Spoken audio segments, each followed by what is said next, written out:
हाय दोस्तों, मैं Rahul are exotic से आप सबका स्वागत करता हूं हमारे अपने यूट्यूब चैनल पे एनिमल जगत पे। तो आज का टॉपिक है कि हम आज बर्ड्स की कैसे क्लीनिंग करते हैं और कैसे इनको हाइजीन मेंटेन करके रखते हैं, उसके बारे में बात करेंगे। तो वीडियो आप एंड तक पूरा देखना ताकि आपको पूरा ए टू जेड डिटेल्स में पता लगे कि कैसे कैसे काम होता है। तो शुरू करते हैं। जैसे अभी ये जो बॉक्सेस हैं, ये एक्वेरियम के अंदर मैंने 2 बॉक्सेस रखे हैं। आप चाहो तो डायरेक्ट एक्वेरियम के अंदर भी रख सकते हो और बॉक्सेस में भी रख सकते हो, पर बॉक्सेस में एक पार्टीशन का काम हो जाता है और अलग अलग एज के बच्चों को आप अलग अलग जगह पे रख सकते हो। तो बॉक्सेस का ये काम होता है। तो इस जैसे मैंने पिछली वीडियोस में भी बताया है, 2 पार्ट इसके ऑलरेडी आ चुके हैं, ये तीसरा पार्ट है। अगर आपने वो नहीं देखा तो आप वो जाके देख सकते हैं। तो ये बॉक्सेस हैं, ये 2 कंटेनर हैं प्लास्टिक के। तो इसमें हम इसको सबसे पहले हम क्लीन करेंगे। क्लीन अप वॉश करके या फिर न्यूज़पेपर से डायरेक्ट साफ़ करके कर सकते हैं, क्योंकि जो बच्चे होते हैं उसको हम हैंड फीडिंग देते हैं। हैंड फीडिंग काफ़ी लिक्विड होती है, जैसे मैंने आपको बताया था 90 to 80% उसमें पानी होता है। तो जो इनकी वेस्ट होती है, पोटी जो करते हैं, वो ज़्यादातर पानी वाली ही होती है और उसमें पानी पानी होता है, इसलिए वो गीला कर देते हैं। तो कार्डबोर्ड बिछाने का भी वही एक कारण होता है। कार्डबोर्ड जो है सारा कुछ ही, जो गत्ता लगाया है, जो सारा कुछ जो पानी होता है वो ज़्यादा एब्जॉर्ब कर लेता है। अगर आप वो नहीं बिछाओगे तो आपकी जो बेडिंग है वो आपकी करीब 1 दिन भी नहीं चलेगी। और कार्डबोर्ड बिछा दोगे तो आप देखोगे कि मेरे पास कितने चिक्स हैं, तो वो 2 दिन तो एटलीस्ट आराम से निकाल देते हैं। कार्डबोर्ड बिछाने के बाद ऊपर न्यूज़पेपर लगाना है। न्यूज़पेपर लगाना नहीं लगाना ऑप्शनल है। फिर उसके बाद जो न्यूज़पेपर को अपने फाड़ना है, न्यूज़पेपर को छोटा छोटा टुकड़ा करके फाड़ना है। और सबसे ज़्यादा मुश्किल यही काम होता है, क्योंकि मेरे पास शेडर नहीं है। अगर आपके पास शेडर है या आप किसी ऑफिस में काम करते हैं तो आपको ये ऐसा कटा हुआ पेपर मिल जाता है। तो न्यूज़पेपर इसमें वैसे काफ़ी रिलैक्सिंग होता है, फाड़ना टाइम पास भी अच्छा हो जाता है, तो आप उसको कर सकते हो।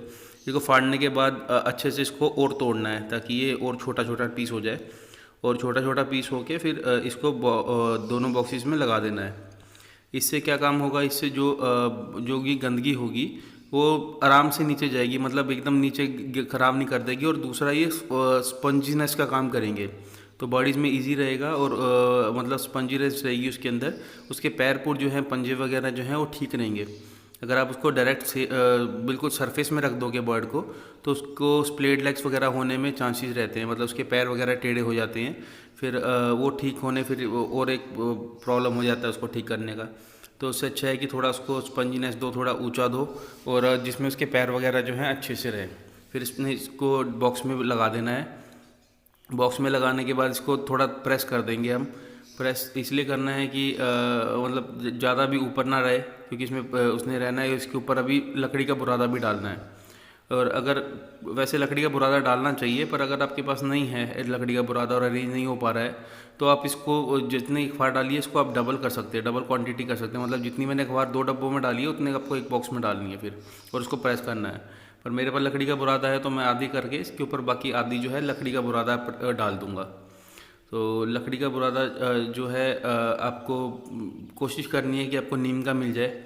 अगर नीम का मिलता है तो बहुत अच्छी बात है, नहीं मिलता है तो आपको जो मिलता है कारपेंटर के पास जाइए या फिर कोई फर्नीचर की शॉप पे जाइए।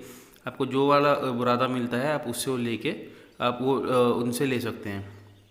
और इसमें वुडन शेविंग भी होती है और वुड का छिलका भी होता है, और एक बुरादा जो पतले वाला होता है वो भी होता है, मतलब जो पाउडर फॉर्म में होता है। आपको पाउडर फॉर्म में नहीं लेना है, वो उसकी आँखों में चला जाता है। या तो आपको जो रंदा मार के निकलता है वुडन शेविंग वो लेनी है, या फिर ऐसे टुकड़ों वाला लेना है। टुकड़ों वाला ज़्यादा अच्छा होता है, और टुकड़ों वाला तो ब्रीडिंग के बॉक्सेस में भी अच्छा होता है, क्योंकि इसको चबाते रहते हैं बर्ड्स वगैरह। तो उनको आदत होती है बच्चों को, कि क्योंकि ब्रीडिंग बॉक्स से उठाए होते हैं हमने बच्चे, तो उनको पता होता है इसकी थोड़ी बहुत आदत होती है। और दूसरा इसके ऊपर स्टेबल रहते हैं, खड़े रहते हैं, उनको नेचुरल फीलिंग भी आती रहती है। और तीसरा ये जो भी गंदगी जो है ये एब्जॉर्ब अच्छी कर लेता है, मतलब गीला नहीं होने देता। और जो गंदगी होगी वो नीचे नीचे चल जाएगी और जल्दी ज़्यादा गंदा नहीं होगा। तो अब ऐसा ही एक प्रिपरेशन कर दीजिए, तो इसका कम से कम 2 दिन आराम से निकल जाते हैं इसके काम पे। और इसमें आप लव बर्ड के जैसे हैं तो आप इसमें 8-10 बच्चे रख सकते हैं लव बर्ड के साइज़ के, और जो सन कैन्यूल वगैरह के हैं 4-5 बच्चे रख सकते हैं। तो देखिए मैंने इसमें डब्बे में डालने शुरू कर दिए हैं, कितने सारे इकट्ठे डाल रहा हूँ। अभी मैं इकट्ठे डाल के एक्वेरियम के अंदर रख रहा हूँ, क्योंकि एक मुझे एक्वेरियम की जो नीचे बेस में अखबार देख रहे हो आप, उसको भी साफ़ करना है।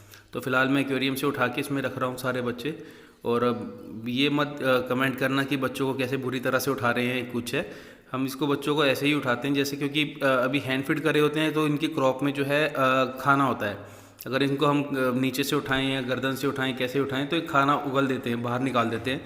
इसलिए इनको हमको शोल्डर से ही उठाना पड़ता है, मतलब दोनों विंग्स को इकट्ठा करके तो वैसे उठाना पड़ता है। उससे क्या होता है कि खाना वगैरह नीचे गिराते नहीं हैं। तो और ये देखिए, जैसे ये कुछ शरारती होते हैं क्योंकि बड़े हो चुके हैं ये, तो ये सबसे गंदी स्टेज जो होती है बर्ड्स को हैंड फीड करने की और बर्ड पालने की, यही वाली स्टेज होती है जब ये बड़े हो जाते हैं। बड़े होके इतनी शैतानी करते हैं, मतलब आपस में लड़ना, और मतलब मेरे पास सबसे जो डैमेज अगर कुछ होता है तो हैंड फीडिंग स्टेज पे नहीं होता है, बड़े होने के बाद ही होता है। ये लड़ते हैं या वो एक्वेरियम से बाहर निकल जाते हैं, कहीं ना कहीं जगह मिलती है तो बाहर आके ठंड लग जाती है इनको। तो इसलिए मैंने क्या किया हुआ है, अब आगे दिखाता हूँ मैं आपको। 2 डब्बों के ऊपर मैंने एक ट्रांसपोर्टेशन केज रखा हुआ है छोटा सा।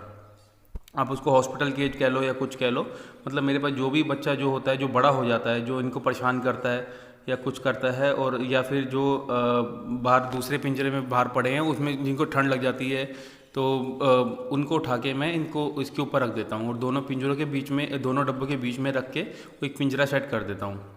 तो अभी वो पिंजरा आएगा, आप देखना इस वीडियो में। तो उससे क्या होता है, इन दोनों के बीच में पार्टीशन भी बन जाता है, मतलब लव बर्ड्स और इसके सन कैन्यल के बीच में। मतलब उससे ज़्यादा फ़र्क तो नहीं पड़ता है, पर हाँ काफ़ी फ़र्क पड़ता है कि कुछ बर्ड्स उधर इस डब्बे में नहीं जाते, कुछ बर्ड्स उस डब्बे में नहीं जाते।